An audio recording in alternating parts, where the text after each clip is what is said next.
A wise king once told me, "We are one." I didn't understand him then. Now I do. But they... Them? Us. Look at them. They are us. What differences do you see?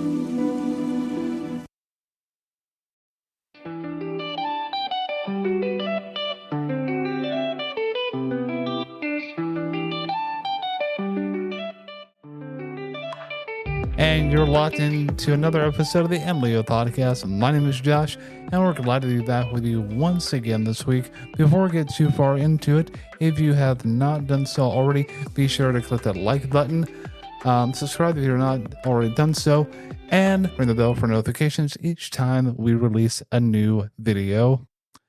And, you know, it's been a very, very full past few weeks. We've gone out on a few dates to nice dinners, and we also went to see a musical recently, which was really fun.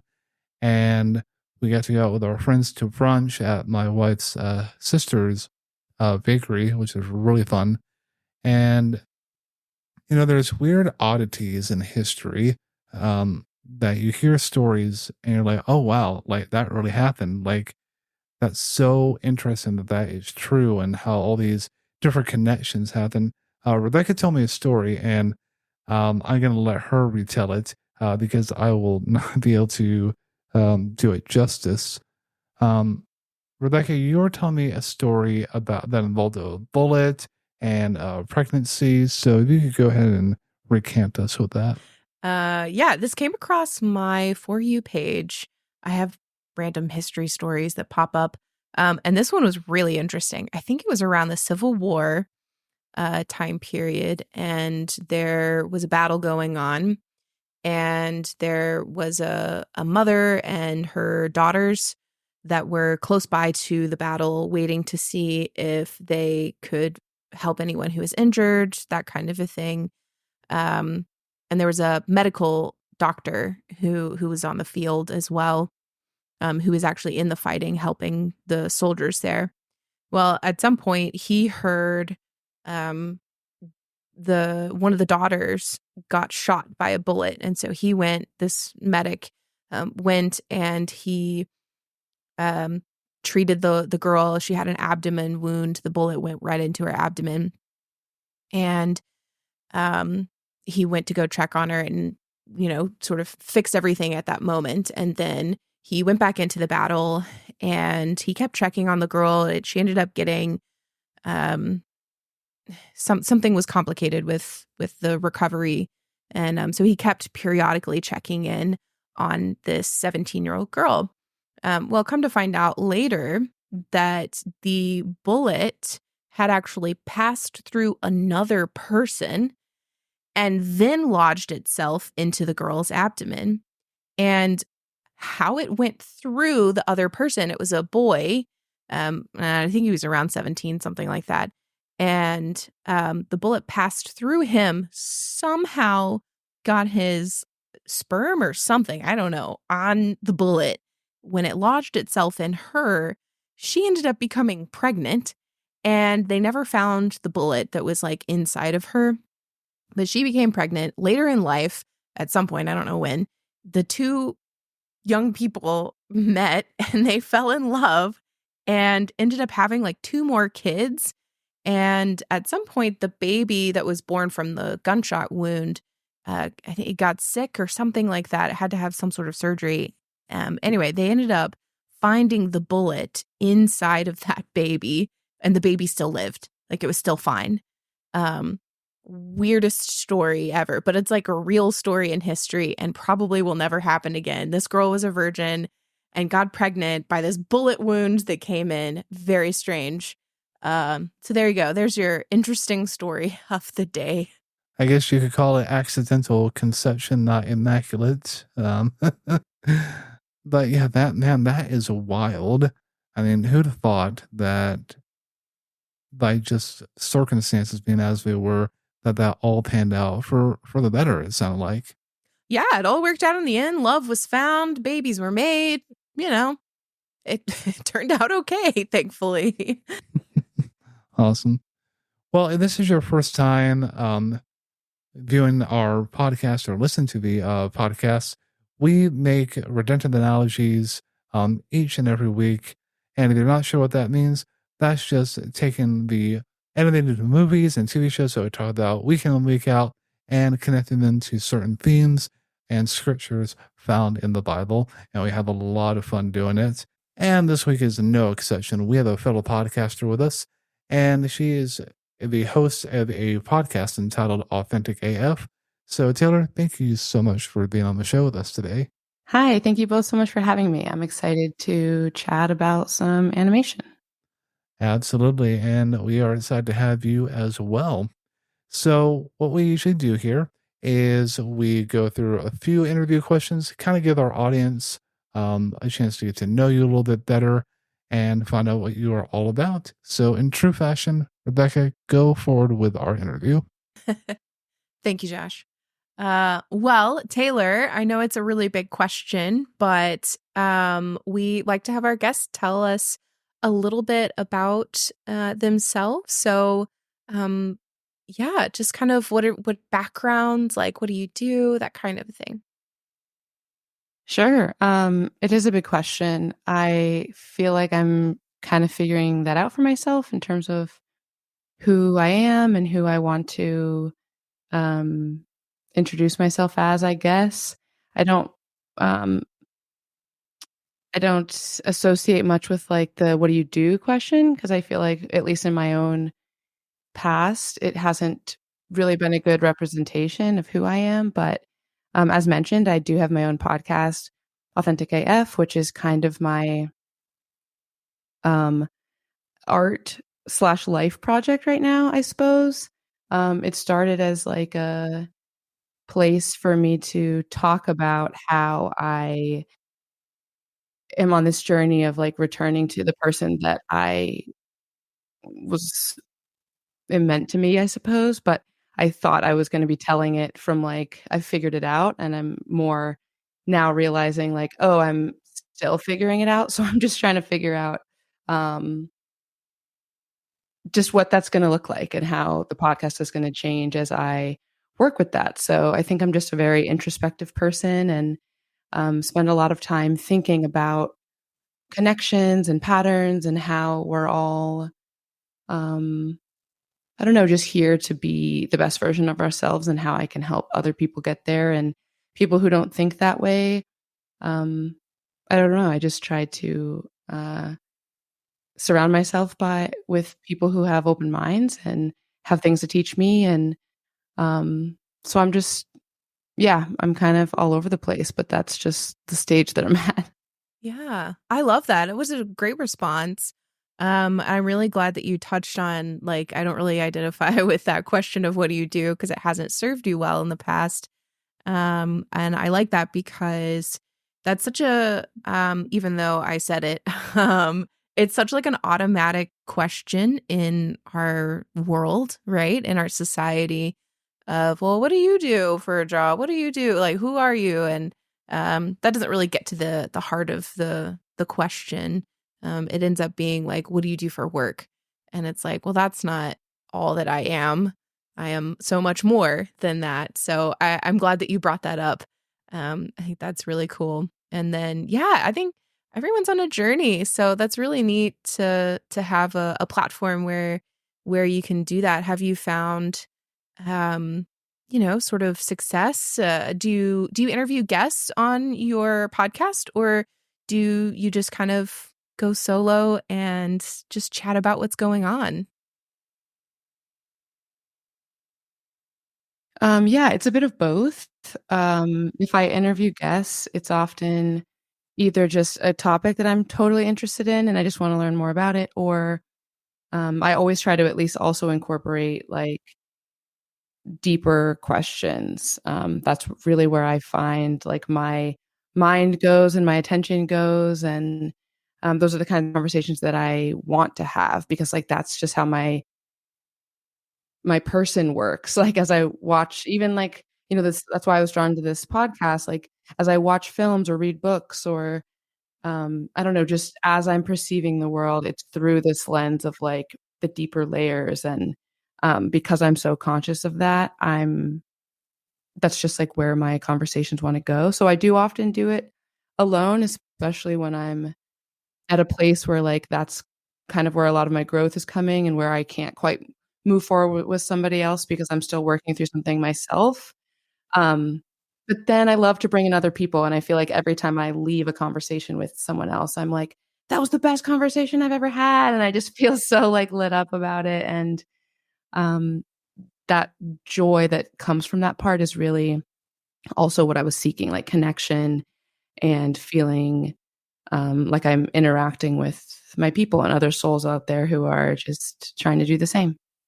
Yeah, being connected with other like-minded individuals is so important. And it's really neat that you've found a really creative way to connect with people like that. And you struck me as someone who is big into journaling. Is that true? Yes, definitely a big journaler. I love it. Me too. I love journaling. I definitely find that's where I can like really work through whatever is going on inside of me and find a lot of peace in journaling. My journaling ends up kind of looking like a prayer because I ended up like that's where I talk to God, and it's easier for me to like write it down and just kind of work through it. So yeah, journaling's fantastic. I love it. Um, yeah, it's you're welcome to steal that. Um, um, so part of so it sounds like you're really on a journey. Does spirituality play a part at all in your journey of self-discovery? Yeah, definitely. I feel like that's definitely the sole focus of um my life, I guess, like, because I think that it can encompass a lot of things. And I wasn't raised religiously at all, though I did go to churches with my friends, and I was part of a youth group that was part of a church. But I didn't really grow up with those types of like with like a faith in something or and I'm grateful for that. Like I feel that it kept me very open-minded and very like trying out different things and wanting to learn different things. But now, um, on my own journey, I've just found a lot of comfort and, um, I think religion, each one has its own way of telling a very similar story. And so I can acknowledge that like wordings for certain things I don't necessarily resonate with, but for example, like I don't in my own conversations or visualizations, I guess, like I don't really resonate with God, but the universe, like just even switching out the word to the universe and stuff is very it just paints a different picture for me.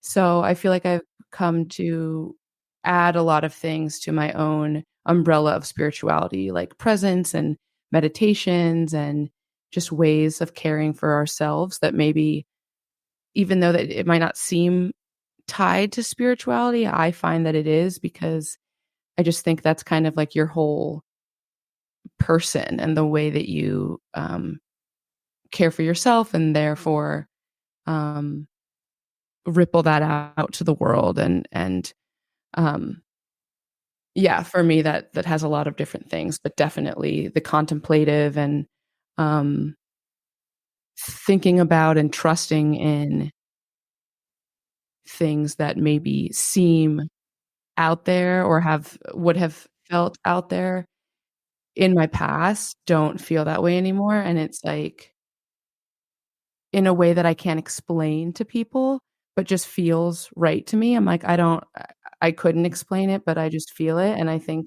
to me, that connection with, like, that faith and again, I think the word faith sometimes, like, evokes some things that I'm trying to actually say, but it's the first time that I felt like, "Oh, I get it now." Like, I get why people cling to this, like, um, whatever their version is. Like, it's just a very comforting thing to have, in your toolbox.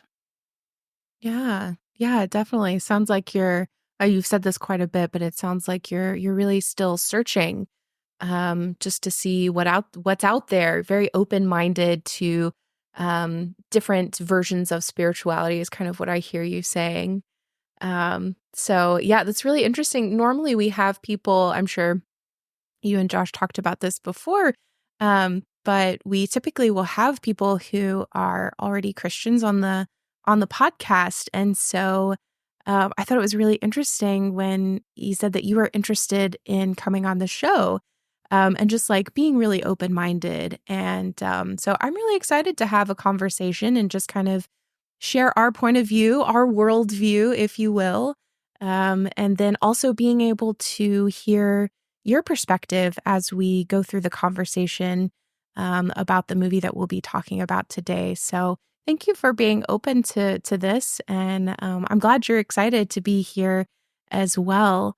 So yeah, I think we're gonna have great conversation in store. Yeah, me too. I'm very excited. Great. So before we get on to our main topic, I did want to ask you, what are your top 5 all-time or current animated movies or TV shows? Yeah, I know you sent this over. This was kind of a tough one for me. I don't love the like favorite of all time. I know you included current as well, but just because, yeah, like I feel like depending on my mood and what I'm needing in that moment, those things can change. But I still feel good about my list. So take it for whatever. This is my answer in this moment, I suppose. In no particular order, Spirited Away. Love it already. Yeah, so good. I feel like it's such a it's a lot of people's like classic, or it was my first introduction to like anime and that type of storytelling when I was young, and just really stuck with me. Also like dragons, anything with like a dragon in it, I'm there for it. Bob's Burgers, just like such a comfort show for me. It's just like funny, and I can be anxious or in some type of mood, and if you just put it on, I'm like, I just calm down. It's just like a comfort thing. Avatar: The Last Airbender, just incredible storytelling, absolute magic. Attack on Titan, just very deep themes, and I like to feel when I watch things, and that's definitely one. And then this one like came to me out of nowhere when I was thinking of this list, but Annabelle's Wish. I haven't seen it in so long. Oh my gosh. But it was like one of my favorite movies growing up, and I would cry every single time, and it's just like so I used to have a little stuffed Annabelle. Wow. Love it. So I think I'd have to include that. That's Nice. awesome. We actually did way back, I think, towards the beginning of the podcast. We actually did Annabelle's Wish. I don't think I got many views because I don't know that Yes. anybody really remembered it, but you do, so yay. Yeah, Annabelle's Wish. That was a good one. And you had not seen it when we did that, did you, Rebecca? Oh no, I'd seen it. Oh, okay. Yeah, I grew up on that. Nice. Awesome. All right. Well, so don't want to belabor the moment anymore. You kind of know a little bit about Taylor. And now you're going to get to know a little bit more about our thoughts regarding today's movie. And Taylor, you picked out this movie. So go ahead and present the animated movie we'll be talking about today. Lion King 2, Simba's Pride. And it had been a while since I've seen it. I think, Rebecca, you haven't seen it in a while. It's been a bit, yeah. So One of my favorites. why this movie? What made you choose this one? Yeah. It's a classic favorite. I didn't include it in my top 5.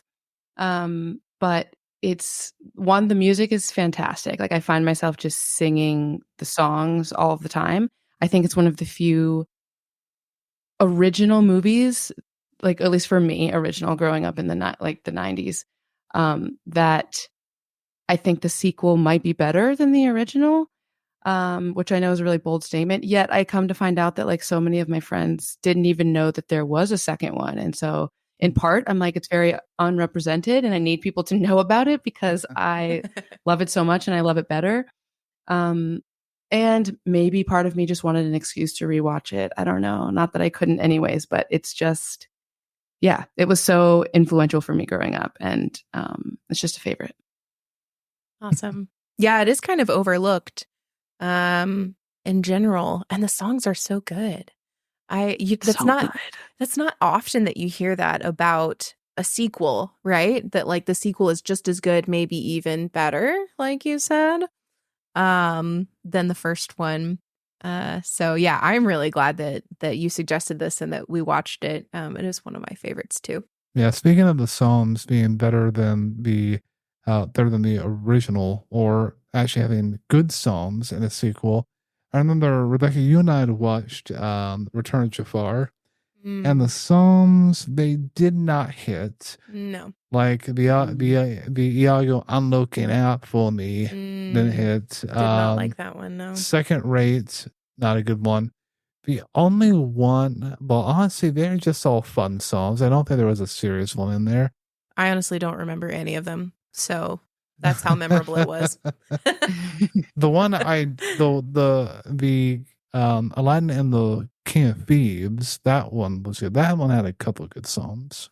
Oh, that one was great. Love that one. Yeah. That was better than Return of Jafar by far. So Taylor, I want you to go ahead and give us kind of like your initial thoughts when rewatching the movie, and we'll kind of glide into our discussion from there. Sure. Like my initial thoughts on the whole movie. Like I said, just first of all, the songs are amazing. Everything makes me feel like I'm just very, I'm very in all of the moments that are happening. I think it's a really interesting opportunity for us to, coming from the first one, we know Simba's story and we know kind of what led him to being the way that he is. Like I think often when we're watching something, I mean, obviously it is a sequel, but you don't always get the opportunity to kind of understand the behind the scenes of somebody.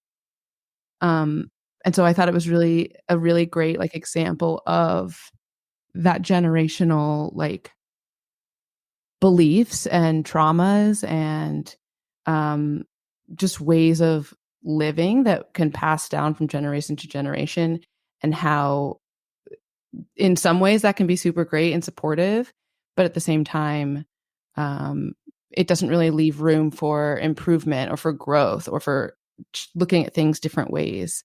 And that's something that always stuck out with me. I think you always, Disney especially, you're supposed to resonate with like the main character. And I certainly do, in terms of Kiara's just like such a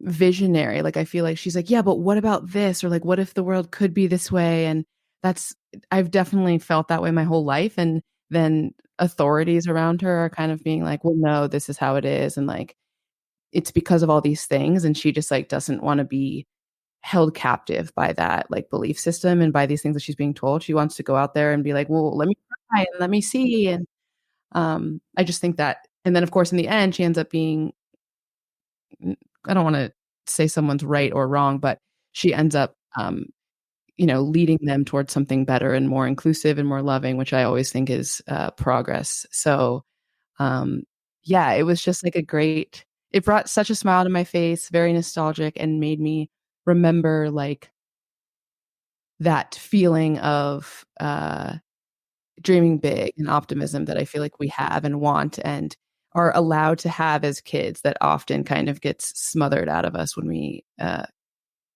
get older and experience the real world. Yeah, I would absolutely agree. We come in like when we're young, we have such like exciting enthusiasm and ideas, and we want to go forth and change things. And there are other powers that be that bump up against that. And I've recently kind of found that myself in the workplace, kind of bumping up against some change. And it's difficult. It's really difficult to kind of push against those established things that are already there.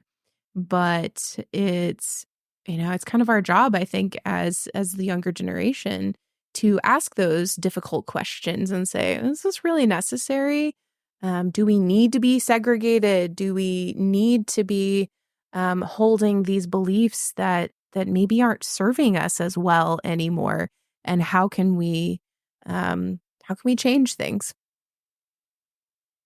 Yeah, I would agree with that as well. Because especially for people of an older generation, they're set in their ways, they have their beliefs, and they don't want to, they're afraid of, change. And we have watched countless movies about that. There was The Wall and The Secret of Kells. There was The Girl's Father and Wolfwalkers. Because I didn't want to, test the authority, but sometimes you need to, respectfully. But if you don't test and don't take risk, there's not going to be any change. We're not going to be able to move forward to progress in the hopes of, achieving, more unity and more equality. I think it's important to remember, too, that we, too, one day will be the older generation. And to keep that in mind. We don't need to talk about that. We don't need to talk about how I'm getting up there, I know, right? It's coming sooner than we really want. But no, I'll be 30 forever. Yeah, so it's using wisdom, I think, as you get older. Because, we saw in the first movie how Simba was the young one pushing against things. Well, he was just trying to figure his life out, but he was dealing with some serious trauma himself, which is why you see him in the second movie, here having such a visceral reaction to these two different groups of lions, these two different prides. And so yeah, it pays well to remember that every one of us is dealing with our own trauma, our own struggles, our own things that make us who we are and that have built up our belief systems over time. And giving people grace when dealing with some of those things with people. I totally agree. And I think it's important what you said about just remembering that we will be that older generation. As we've kind of touched on already, getting to see Simba in the first movie be the younger character, it's easier to, when you're watching the second one, you don't hate him or even dislike him. You might still be on Kiara's team or rooting for her, but you're like, oh yeah, you have a love for Simba that's already been established, as opposed to if this was just the first movie, you might think differently about her dad. Oh, he's just that annoying, overprotective dad. What a wet blanket or whatever you might be thinking. But being able to remember that is key. And like you said, that we all have stories that led us to where we are. So even if that belief system of no, we have to be exclusive of them, and they were part of something that was really awful in history, and so now they have to be punished, even though they you understand where that comes from, and then can try to approach that situation then from a place of love.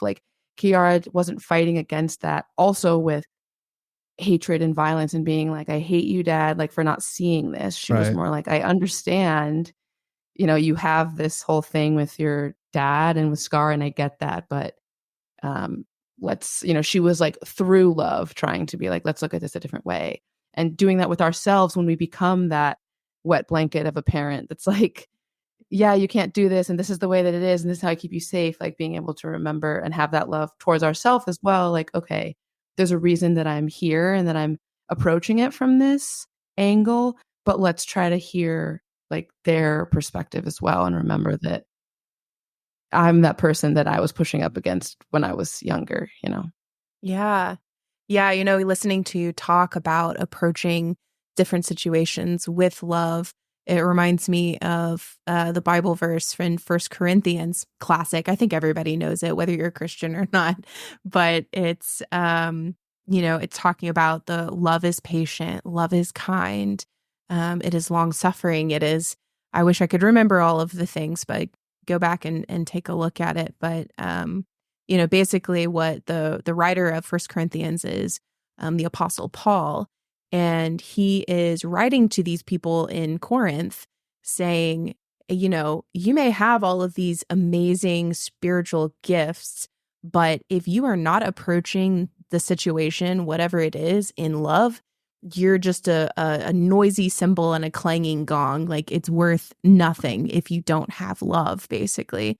And, same thing here. If Kiara and Kovu both could have come at this situation with hatred or being like know-it-alls, I guess, but they came at it with love and accomplished so much more than they could have from a different mindset. Yeah, and going through all of this, there are so many like themes found within Simba's pride. We have, togetherness, we have forgiveness, but one big overarching theme is unity. We see it with Simba and his family. We also see it with Kovu's family. We see they come together of Kovu and Kiara. And we're still going through a series at church called One, which is a study of the church of Corinth and the writer, Paul, who wrote First Corinthians. And when there is like such, division and at work, at home, in school, and even in the church, really, it reminds me of, 1 Corinthians 12, and says, "For just as the body is one and has many members, and all the members of the body, though many, are one body, so it is with Christ." Rebecca, can you kind of like elaborate because that kind of gets a little bit jumbled up. Can you elaborate on kind of like the meaning of that verse? Yeah, it's basically, Paul talking about many members of one body here. So I like to think about it. And Paul even talks about it in later in the verses. But we are all different parts. Some of us are eyes. Some of us are mouths. Some of us are noses, ears, so on and so forth. And some of us are less flashy things like the liver or kidneys that, On the clean the pancreas. blood. Yeah. But, while they're not all glamorous, they're all very important to the functioning of the body. And so too are, the people who are part of the body of Christ. There is a unity. There is a togetherness. And we definitely see that here in the movie with, the two different prides. Ultimately, in the end, we have Kiara and Kovu who say, look around. Do you see any difference between them and us? There is no difference, except that there is a different color palette, but it's fine. I don't know if you guys noticed that. But really, there is no difference. We are all lions here. Let's be unified. Let's be together. Yeah, that's that part at the end is one of my favorite just moments of the movie. And certainly when Kiara says them, us, look at them, they are us, and then, as you said, asks what differences Simba can see. And I just think about that line all the time, anytime that I find myself viewing things from a more like competitive type of lens, or like a scarce mindset of like, if they have it, then I don't get it. Or if they're in the group, then I'm threatened, like anything like that. Because it really is that we're all connected and truly like a body. If one part is thriving, then the other parts are more like to thrive. And if one part is sick, then that kind of affects everything else. Like we aren't as individual as it seems. But I also, when you were sharing, I don't remember if you said this was your specific visualization or if it is in fact mentioned later, but just talking about like the eyes and the hair being certain flashier parts versus other parts made me think about also in the movie, the very first time that you hear I actually don't completely remember if it's called We Are One or not in this movie, but when Kiara is talking with Simba and he's like talking about like her role to play, and she says that she doesn't want to be queen and like it's just that's only part of who she is. And I think to me that's a part that stands out and that I thought of in that moment that you were talking, because I think both things are true. I think that we are all part of, to quote the song, some big plan that like already is out there and is working cohesively as one big unit. But at the same time, the way to thrive as a unit is for you to be and function as what you're supposed to be. Like if you're an eye, don't try to function as hair, and if you're, whatever organ, you shouldn't try to be something that you're not, because that's actually not serving the purpose. And I think at the moment, Kiara and Simba both are kind of looking at it as if either or, like, oh, you're either this role and you have to fit into this destiny that's been laid out for you and that's just the way that it is. And Kiara is very much like, no, I want to figure that out for myself. Like I want to figure out who I am. And it's really both. Like the way that you play your role the most is by figuring out who you are. And if she didn't do that, then she wouldn't have tried to unite everybody at the end, which was her role to play essentially. So I think that theme comes up in a couple of different important ways.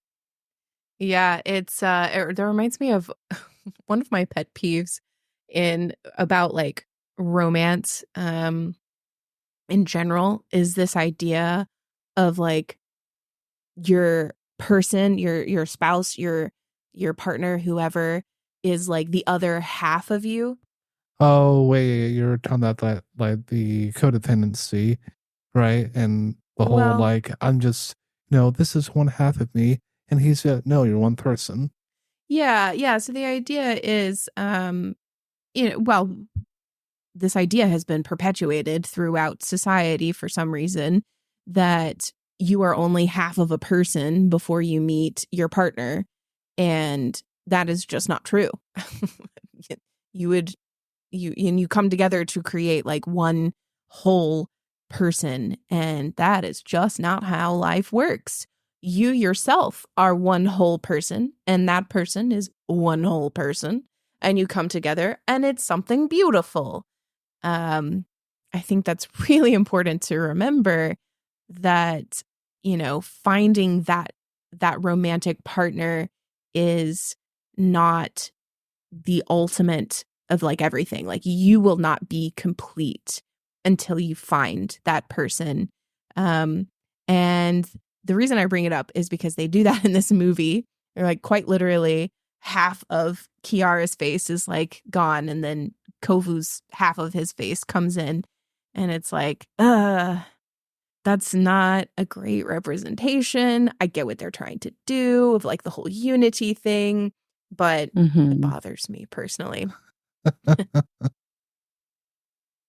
I agree with that, actually. Like that's not something that I necessarily picked out, but when I read books, or see some kind of media, I agree that I tend to feel the same way, where it's like all of a sudden now their whole identity is tied to this other person. And if something happens to that person, then they're gone or lost. And, an example, I suppose, of how we as people change and then media changes to reflect it. Like maybe they wouldn't do that now if this movie were to be made today. But I think it's important to point out things that maybe aren't done so well or maybe misleading, even in works that we love and that in a lot of ways have a lot of good messaging.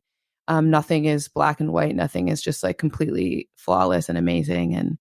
And so I agree with that. Yeah, I like what you said too.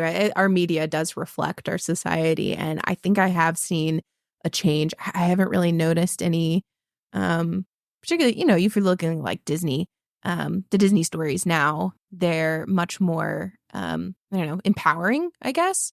Not that this movie isn't empowering, but different message because, our media reflects our society.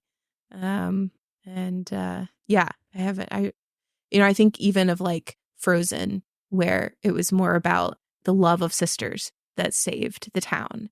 And, just like providing a more holistic view of life rather than romantic love is the only love. And it's what gives you your identity.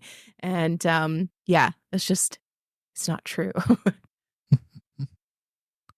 And when we're talking about everything regarding unity and Kiara and Kovu coming together to, make amends, it kind of brought to mind, and I made this in our notes about, these generational, I wouldn't call them curses, but generational rivalries, because we had, the rivalry between Mufasa and Scar, and then the tragedy that happened to Mufasa.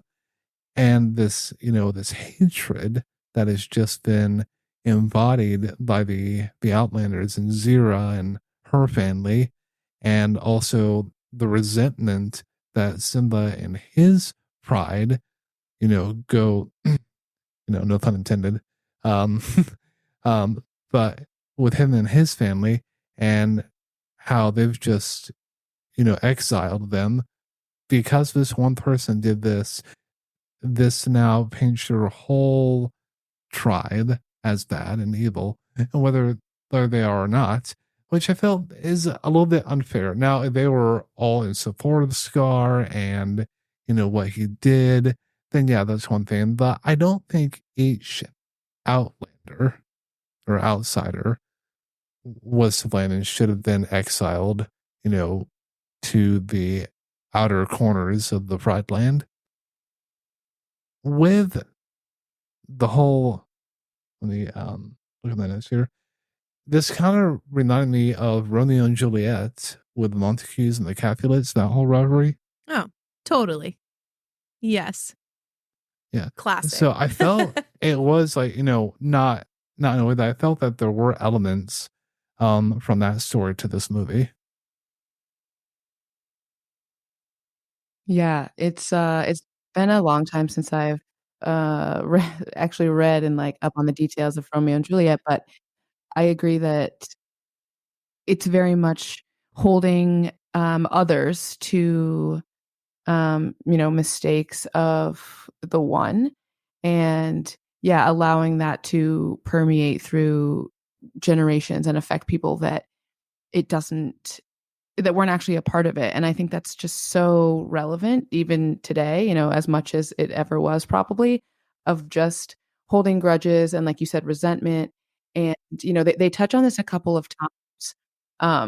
I think it's important to point out first, I'm not sure the order, but I think the first time is when, after Zira sings her lullaby and Kovu is like grown up, and she says, "You have the same black in your heart that Scar had." And she's like trying to instill that in him, even though I think from just the few scenes that we've seen with Kovu already, we kind of understand that he doesn't really have that. Like just another display of like when you're young and a child, you're innocent, and it's not until you're instilled with these thoughts and beliefs from society and those around you that you really, form those ideas. But she says that to him, and then later on, when he and Kiara are actually getting close and they've fallen in love, and she says that, like, they're talking about Simba, and Simba says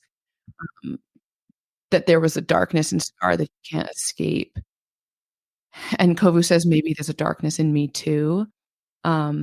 And I think it's both a really good example of like the micro and the macrocosm of, yes, that happens within communities and within species where you're like, oh yeah, you are descendant of that person that did this thing and not even a part of it, or you supported them, or you whatever. So therefore you're just, irredeemable and unforgivable, but also within ourselves. Like we make one mistake and then all of a sudden we're like, oh, okay, we are now irredeemable. It's like, this is like a really small example, but sometimes I think like if I'm trying to eat better, right? And then for breakfast, I like panic and I have part of a donut, then I'm like, well, the day is ruined. I might as well just eat whatever I want. And it's like, it's not really the mindset to have. It doesn't mean that just because you made one mistake, your day is ruined. You can still go about your day making better choices.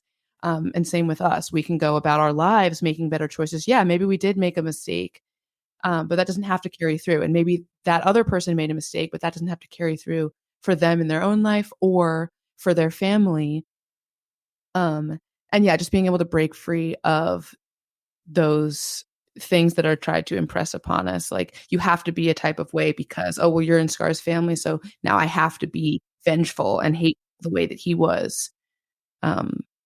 Yeah, I just think that again, it's something that comes up in a lot of different areas in this story. Yeah, it reminds me of the whole saying like the sins of the father, the sins of the son, and that goes in line with like generational curses, which I believe are very much real. But you also have the ability to break that generational curse. Just because your father, your parents, or whoever was this doesn't mean you have to be that way. And Kovu realizes that by spending time with Kiara and her family. Yeah, I think, we've brought up generational curses a couple of times here. And I think that can be a really triggering phrase that is used in particularly Christian circles. I know for my mom specifically, that was used as like a negative thing for a long time, and has, really negative connotations. And I think it's important. I wrestled with this for a long time as well. And what I ultimately kind of came to the conclusion of is that, yeah, Josh, kind of like what you were saying, is that these generational curses are, basically, if you don't deal with your stuff, you're going to bring it into your family. And then that creates a whole problem, and then it passes on to your kids and so on and so forth. And it's not until we pause and think about what is actually happening and become more aware of what's going on, perhaps talk to a counselor or a friend, or, find some sort of peace and counsel in spirituality or whatever it is, it won't change. Like you got to deal with your stuff. Don't just let it go forever and ever, or else it will continue to be a negative thing in your life. So I just wanted to bring a little bit of clarity to what we mean and what we're talking about when we say generational curses. Yeah, most definitely. I think it's so important to, as you said, to address it, because sometimes we can acknowledge it as you kind of said, as a curse, where it's like, oh yeah, this is just like part of our family, like, or our family does this is our thing. But it's like, it can be easy to name it and then just use it as like a crutch or an excuse, like, oh well, it's just always been that way. But also being able to name it, but then, as you said, deal with it and say, well, it has always been that way. But examining, yeah, is that serving me? And is that serving others? And is that something that I want my children, or, the children that are around me, to pick up on and to perpetuate and bring to further generations? Because I think we can easily identify where our parents did us wrong, and where things are clearly like in our family generation habits, but then we tend to just stop there and be like, oh yeah, my parents did this, like that's, like that really screwed me up. It's like, okay, well, what are you now doing to because you could also extremely overcorrect, and then it's like without thought. So it's like you really have to think it through and be willing to push up against that as well, especially when the rest of your family is trying to keep you that way. Also, because you improving can make them feel less than, like, oh, you're doing better than they did. And so then they feel almost like it comes out in a way where it's like they're kind of sabotaging you or could be sabotaging you, which I don't think is ever what they truly want to be doing. But again, with stuff that we haven't dealt with, it can come out in different ways. So just being super honest and reflective with all of our generational stuff. Yeah, absolutely. Yeah, and we talked a little bit about like spirituality stuff. I did want to talk about Rafiki as like this like spiritual guide. He's hilarious. I love him. Same. Yeah, Rafiki. There's at one point, I think it's fairly early on in the movie. It's right after Kovu and Kiara meet for the first time as kids. And then Rafiki is in his tree and he's like getting this message from Mufasa, who's in the clouds. And he's like, Kovu and Kiara together? And he's like, I don't understand it, but I'll trust you. And I thought that was really funny because I feel that way a lot of times, at least with like talking to God and like what his plans are for me. And so I'm like, I don't know what you're doing, but okay, we will trust and just kind of go with it. But yeah, so he's funny. I like Rafiki a lot. And I feel that is the reaction that most of us who are Christians had to when God tells us something. It's like, oh, you're crazy. You're going to spend too much time up there in the heavenly places. I don't know what's going on, but no. You're crazy. And then you're like, but I'll trust you. And again, that's where you have to kind of have that, that's where we're going to have that discernment about it all. And the faith. Yeah, and I think it's important to remember too, sorry to cut in there, Josh, but, you know, we can often think, kind of like Rafiki said, that like, oh, you've been up there in the clouds too long, God. You've been in heaven. You don't understand our situation. And yet, you know, we have to remember from a Christian perspective, Jesus came down and he was God in human form and spent time among us. He knows what it's like to be human. He is not a distant, unknown God. He knows our situation and what it means to be tempted, what it means to be hungry, what it means to be all of these things. And offered himself as a sacrifice then to bring us into community with God again, because that community was broken. And so Jesus came. He knows us. He knows, like, it's not like he's been up in the clouds too long. He is aware of what it's like to be human. And so that's what I like to think about anyway when I start to feel distant or like, God, you don't understand. Keeping that in mind helps me a lot. Certainly. Sarah, did you have any thoughts on Rafiki or any of that? Yeah. Well, I've never heard. Like I just liked your thoughts there. Like I've never heard it. I mean, as I said, I wasn't raised Christian, so perhaps I would have, but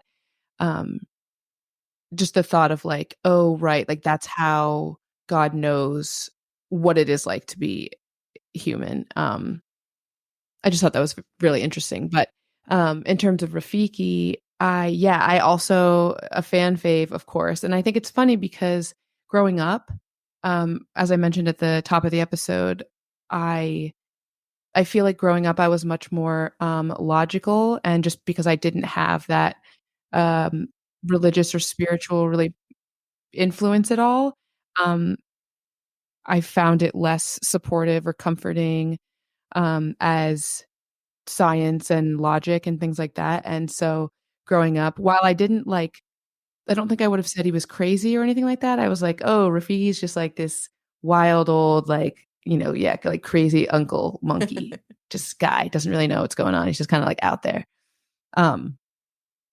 But now from my own perspective, like I just love Rafiki, and I love the idea that he asks Mufasa for a sign. The wind blows, the coconut falls and breaks, as you said, and he's like talking about bringing them together. But I think that that's a really just great representation of a couple of things that I found to be true in my own journey. One, that like we can ask at any point for things, but then also then be open to receiving what it is. Like you both kind of touched on, like, oh, it can be easy to think that like, what are you talking about? Like this doesn't make any sense to me. But I think it's easy to miss the signs when you ask for them because it's not what you are expecting to hear or wanting to hear, or it doesn't make sense to you. Like you can't quite put it together, but it's just like, well, you didn't ask. Like you don't get to choose how you're told or how you get it. You're asking for whatever it is, and then it's coming to you, and you have to be open to how that is. And I think the idea of like reading signs from nature, like a lot of like religion, I guess I don't know if that's the label I would use, but for like indigenous cultures and things like that come from reading nature, and their gods were like mountains and the sun and things like that. And I know I'm kind of going on a tangent here, but I just like feel so excited about this.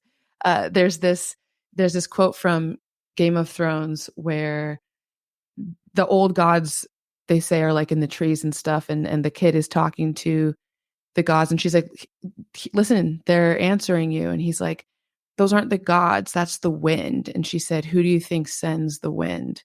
And I think about that a lot. And like in this scene, I thought that exactly. I'm like, Rafiki says something, the wind blows, the coconut falls off, but I'm like, who sent the wind right in that moment to do that? Like it is, I mean, in the movie, I suppose it's Mufasa, but it is spirit or the universe or God or whatever you want to take it, because that's what he needed and that's what he asked for. And so to me, Rafiki is like a shaman, like this guy who's just like, I don't know, living in the woods, like listening to, the whispers of like the world, and sharing it with people. Can't yet see it, but he's like kind of guiding them there. And like he is like the sage and the guides that we all need. So I love it. I love Rafiki. Yeah. Awesome. I love that you mentioned the like, who do you think sent the wind? That's really cool. I like that. And the wind is very reminiscent, like that scene. For some reason, I think wind has been synonymous with like spirit. I mean, we've seen it in Pocahontas. We saw in the first Lion King movie, and it fits. It fits perfectly with the whole first opening song, which is called "He Lives in You," and then I was talking to Rebecca, and I was like, this could be like a worship song, and so I was looking up different verses. And this one that I read previously, which is the wrong verse, but now it's the right verse, is 1 Corinthians 3:16. And that reads, do you not know that you are God's temple and that God's Spirit dwells within you? And that is just synonymous with the song, whether it was intended to be, I mean, obviously it was about Mufasa, but if you read between the lines, it could very much be about God, the universe, whatever you subscribe to. And I was like, wow, this is in the Christian spectrum. This is what we would hear on like a Saturday night or a Sunday morning service for a song. But the whole "He lives in you," and just it echoes that theme of unity, like all the different animals, the elephants, the antelope, the lions, the tigers, that we're all different, but we're all come together for one common goal.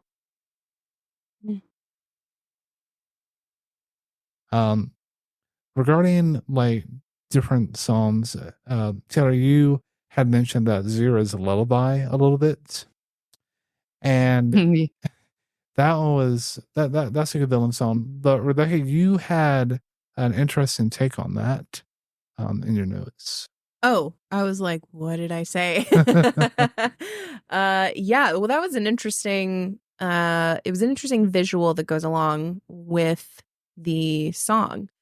It was because Zira drops Kovu into this looks like a manger to me. Like you would see, I don't know, a depiction of Jesus as a baby. Like a nativity, yeah. Yeah. It looked like a crib that you would put a baby in. And it just made me think of they're looking to Kovu to be their savior. And it's a very messianic message there for the group, the Scars Pride. Wow. Words are escaping me. I just thought it was just interesting that kind of imagery was in there. Yeah, I never made that connection, but I will say that this time watching through, I did comment about, like just noticing the way that he's dropped in, whatever their intent was, I don't know, but like it does very much evoke that type of feeling where it's like he's just in this little like bowl being like looked on. And I do think, thinking about your with him like as a Messiah, right? And they're kind of priming him to be this savior, as you mentioned. Honestly, my first thought went to Dune and how it was like kind of written as a portent about what it can be like to idolize someone in that way, and like, how it can lead to all these dangers and whatnot.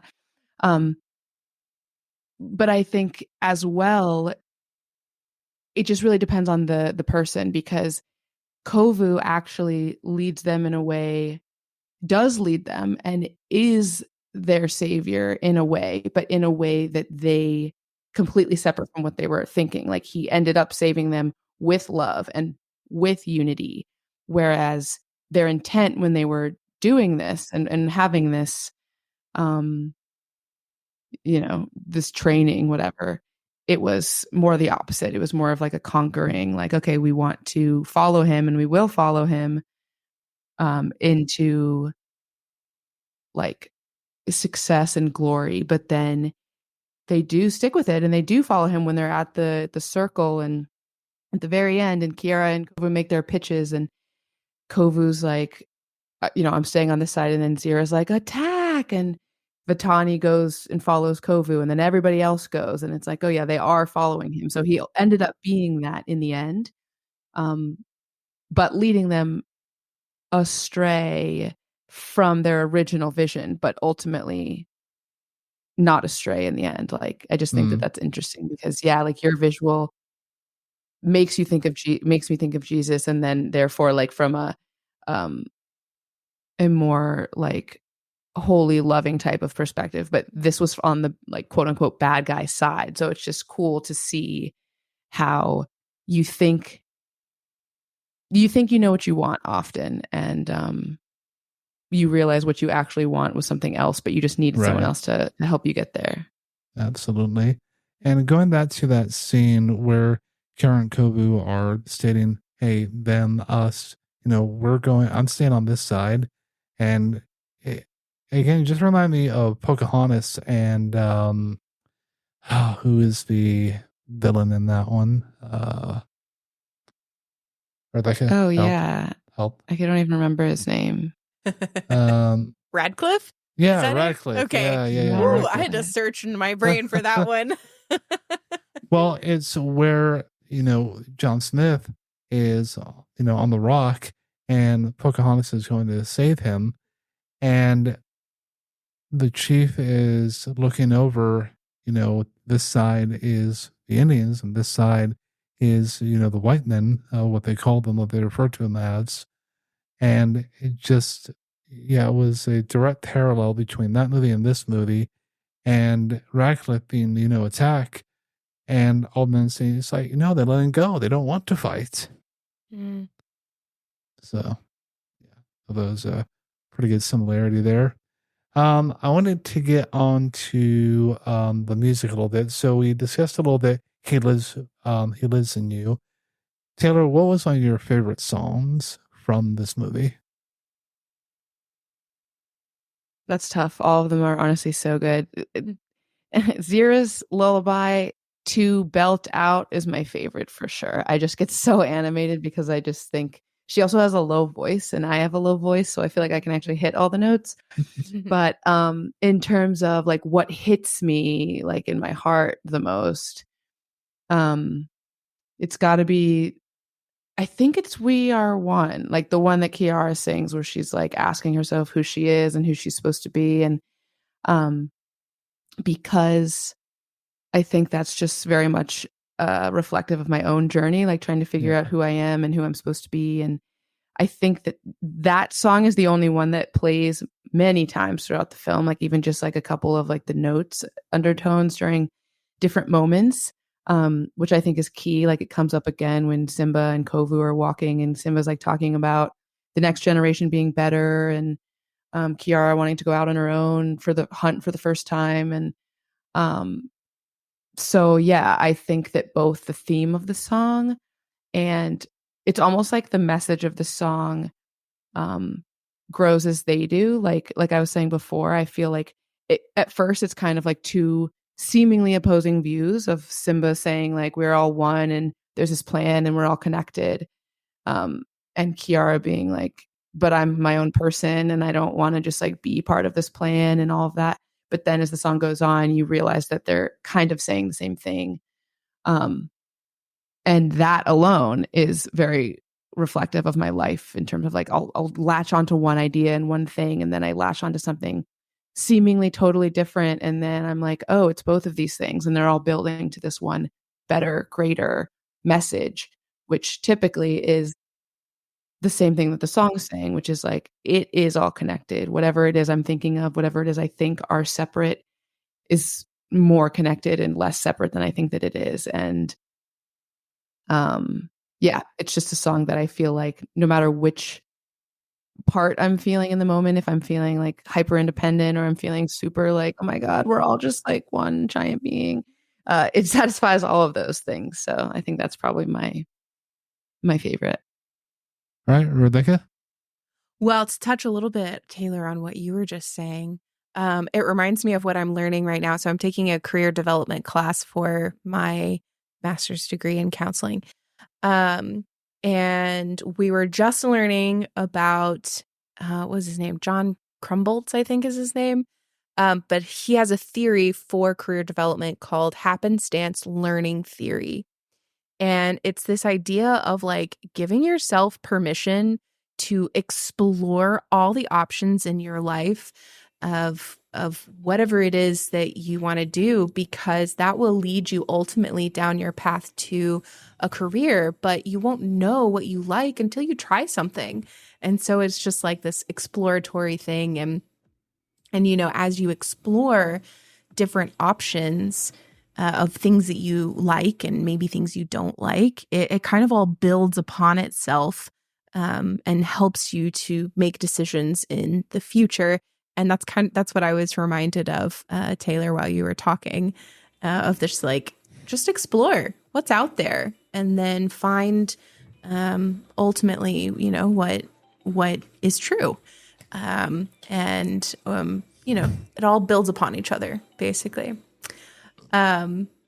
So my favorite song for me is going to be, I don't know what the name is called, but it's the one where they're like, deception, disgrace.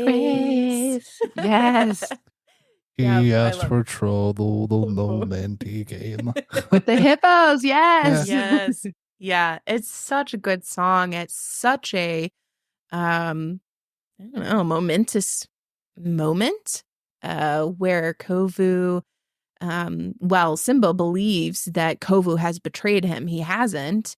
but the plot is revealed to take him down, and there's betrayal. And this is the song that is sung by all of the animals. And I love the like 80s fading of the heads in the sky, of the different animals who are singing. Fantastic. But it's such a powerful song of betrayal. And what does that feel like? It really like evokes that emotion for me. That's why it's one of my favorites. Yeah, I like that one too. Honestly, you guys have had some really good ones. Other than those, I like he lives, I don't know why that's so. He lives in you. I really like that one. He lives in you. Yeah, in you, and you, and you, and everyone. Yep. But I think the reason I like that one this time around is, you have all the way, and you have this, and then it goes through this instrumental, and then you had this just a lot of wait, and our dog Molly was like, she got startled. That was funny.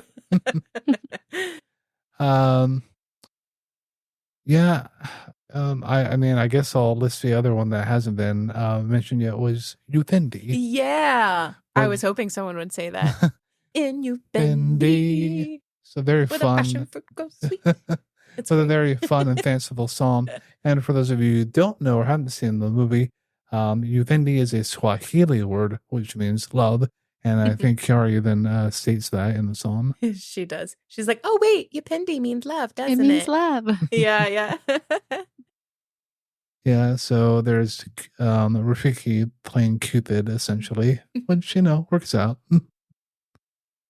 Well, gosh, I mean, we talked about unity, we've talked about, the rivalry and the rejection of Kovu from Simba when, unfortunately, wrong place, wrong time. He thinks that that he was betrayed. There are so many other themes that we could discuss, but there's only so much time within our podcast. Final thoughts. Taylor, I'll let you go first on this. Ooh, final thoughts. I tend to be chatty, so yeah, I'll try to summarize. Okay, two things I guess that I wanted to say that just haven't come up naturally yet. One is that I love that Mufasa is kind of used to me as like a representation of whatever it is that people believe, right? Like in the first one, we kind of know that Timon and Pumbaa have their own ideas about the stars and the cosmos and what's up there.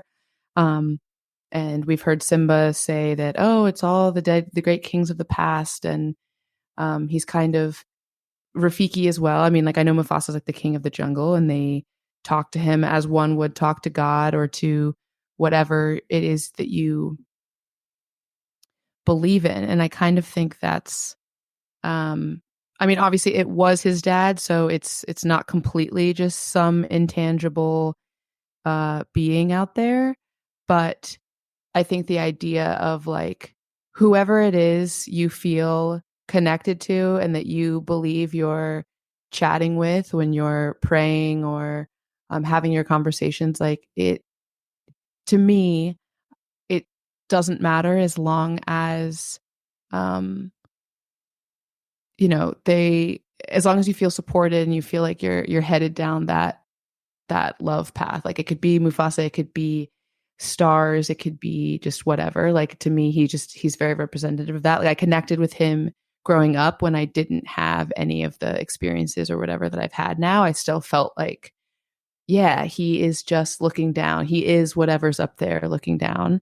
And I just think that's really comforting.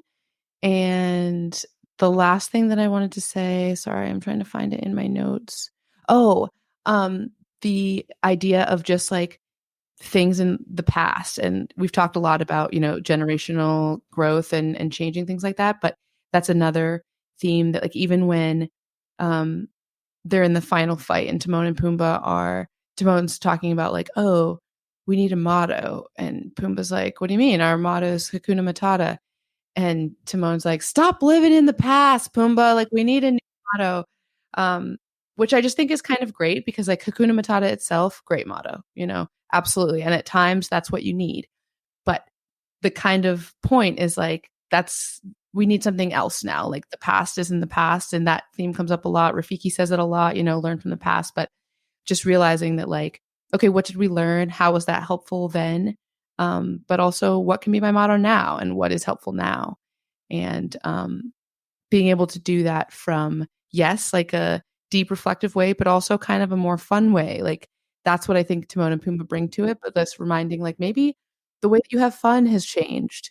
And maybe the way that you feel connected to yourself or connected to others or connected to the universe. Like just being open to like, even in your own day-to-day life, the way that things have always been maybe just needs a shake up and you need to do something different for yourself.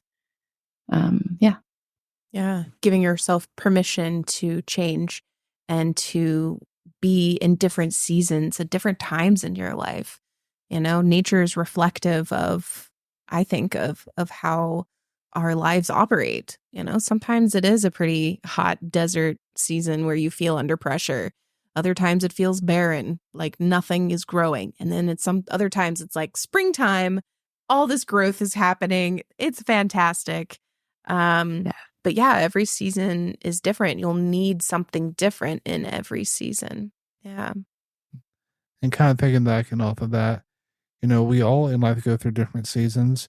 Sometimes, they're really rough and they last longer than we thought they would or that they intended to. But, for those of us who are Christians, we have this, knowledge, hey, the darkness has come, but it's not going to last forever. Another thing I want to bring up as a closing thought is in society, when we're talking about unity, we have, people of different lifestyles, people of different social statuses, and we put these judgments on them like, well, they're a drunk because they do that, or, oh, they buy this, so they must be that type of person. I'm like, no. Like, the amount that you know about another person's life is this much in the grand scheme of things. So I feel when we're all talking about unity, maybe we need to be a little judgmental. I know I'm guilty of making assumptions myself just because there are certain things, that I was raised with, that Rebecca was raised with, Taylor, that you were probably raised in, that we have these misconceptions, I'll say. And I think that's just running rampant a lot today, that the social status was, hey, be married, have kids, have a home, have your car paid for by such and such an age, where all that, the social status is constantly changing now. So we even have misconceptions about that nowadays. So I would say that is my closing thought. To have unity, there needs to be less judgment. Well, we want to thank Taylor for being with us again on this episode. If you haven't seen Simba's Pride, go ahead and get it on DVD. If you're that type of physical media person, it's on Disney Plus and other plethora of streaming services. Again, this came out in 1998, so it is very much a 90s. I know, I thought it came out later. In the 90s? Well, no, I thought it was like early 2000s. Oh. But no, it was like 1998 when it came out. Well, probably only on Disney Plus because it is Disney and they like their licenses to be Disney specific. So I don't think it's anywhere else but Disney Plus for streaming. I mean, there are other places like you could buy it like on Apple or Amazon. Oh, I see what you mean. Yeah. Okay. Yeah. Taylor, for those who want to keep up with you, what you're doing, learn more about your podcast, where can they find you? Yeah. You can find me at my podcast, Authentic AF. And that's on, pretty much anywhere you can get your podcasts. I'm kind of working on my other platforms, so I'm not going to recommend them now. Just check out the podcast. Or you can follow me on Instagram, I suppose, which is TAYREYK.K. Sorry. And I do just want to say one quick last comment based on your comment about unity, because I just agree completely. And did you have less judgments? I told a friend that I was, coming on this podcast to talk about Lion King 2, and I gave her a little background, and she just kind of made this face, was like, oh, do you feel like that podcast aligns with you? And I think that was just an example of like exactly what you were talking about, where it's like, well, because I'm not Christian maybe, and I'm not familiar with the verses or anything, but I was like, well, it doesn't not align. Like, I feel like I had a chat and they seem like really great open people, and they're talking about themes that I care about. And like, it doesn't really matter that we maybe don't have the same label in that particular area of our life. And I just think that, yeah, what you said is really important about being more open and less judgmental, and just letting ourselves be open to experiences and everything. So thank you. Absolutely. And thank you. And thank you for sharing that. When we talked beforehand, like, I well knew that you may not have a line with like our beliefs or whatnot, but if we only talked with people who shared our same values and there was no different points, it'd be kind of boring, honestly.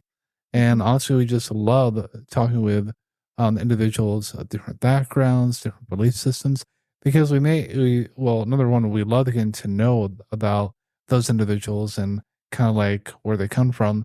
And also just makes for a great diversity and discussion. Mm-hmm. Totally. All right, so there you have it. Our conversation about The Lion King 2, Simba's Pride.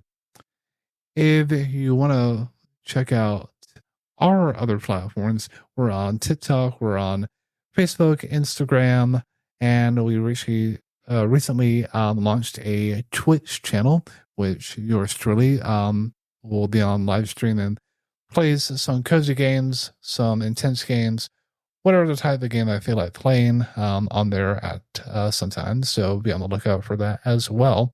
We will have links to Taylor's podcast down in the description. But until next time, keep those halos shiny and stay holy, my friends.